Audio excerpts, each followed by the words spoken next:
What's up, YouTube? This is Too Raw for TV. All right, so last night was game two of the first round playoff series between the Detroit Pistons and the New York Knicks. And in game one, the Pistons let one slip away when the Knicks went on a 21 to nothing run down the stretch in that game to take victory away from the Detroit Pistons. There was none of that in game two. Cade Cunningham came out and was balling. The Pistons out-rebounded the Knicks 48 to 34. Cade Cunningham came out and dropped 33 points and had 12 rebounds. Tobias Harris had 15 points and 13 rebounds. Jalen Duren had 12 points and 13 rebounds. And Dennis Schroeder chipped in with 20 points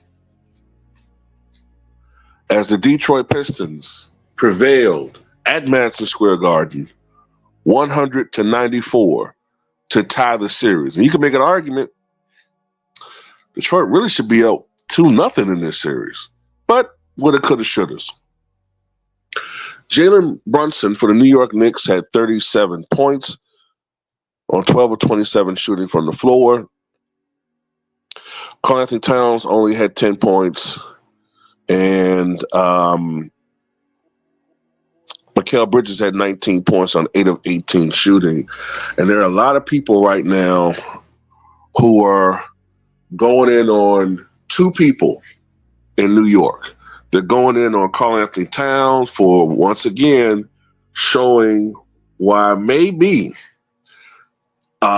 it was the right move to get rid of him in Minnesota, because while he is an all-star caliber talent, he has a tendency to show inconsistencies. But it's not just him. A lot of people are going in on Tom Thibodeau and his offense. In particular, the fact that they are too heavily reliant on Jalen Brunson, which makes their offense rather unpredictable. Look, with very few exceptions, you cannot win a championship with one guy being extremely ball dominant. Even with Michael Jordan, even though he was leading the league in scoring, playing under Phil Jackson, the way he was getting his points was different. There was ball movement. They was playing the triangle offense. If you look at some of those games, oftentimes Scottie Pippen actually had the ball in his hands more than Michael Jordan did. He was utilized offensively, but the offense usually wasn't stagnant. And ironically, when it was stagnant, those are times when Michael Jordan would bust out of the triangle and do his thing.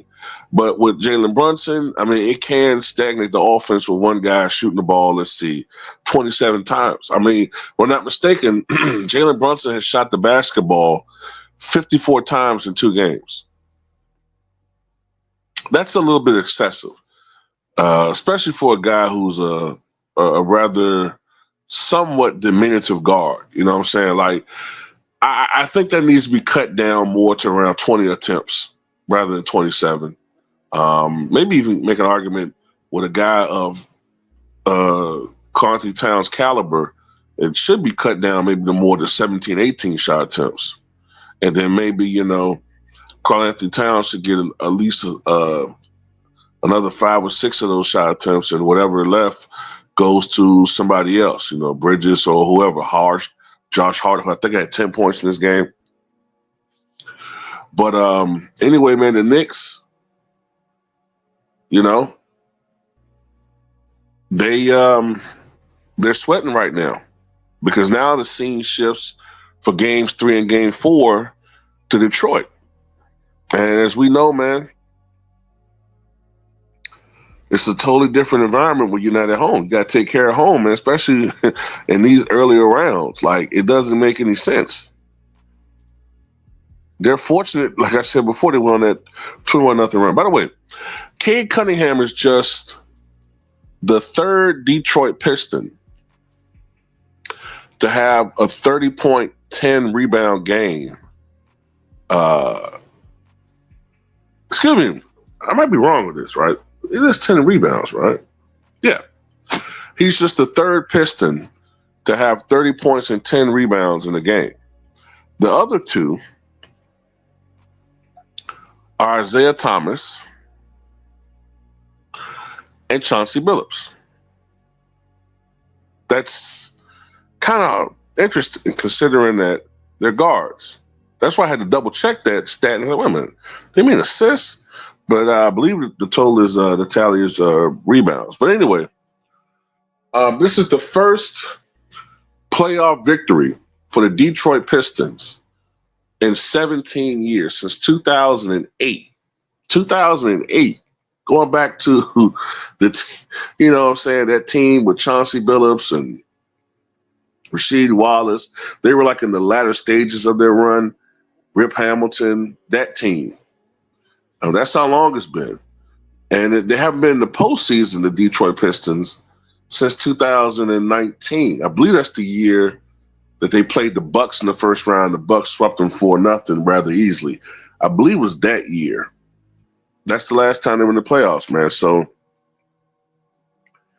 salute to the Detroit Pistons, man. What a turnaround they have had when you look at where they were the last few years. One of the worst teams, not just in the NBA, but one of the worst teams in recent memory in the NBA. So, yeah, man, no doubt about it.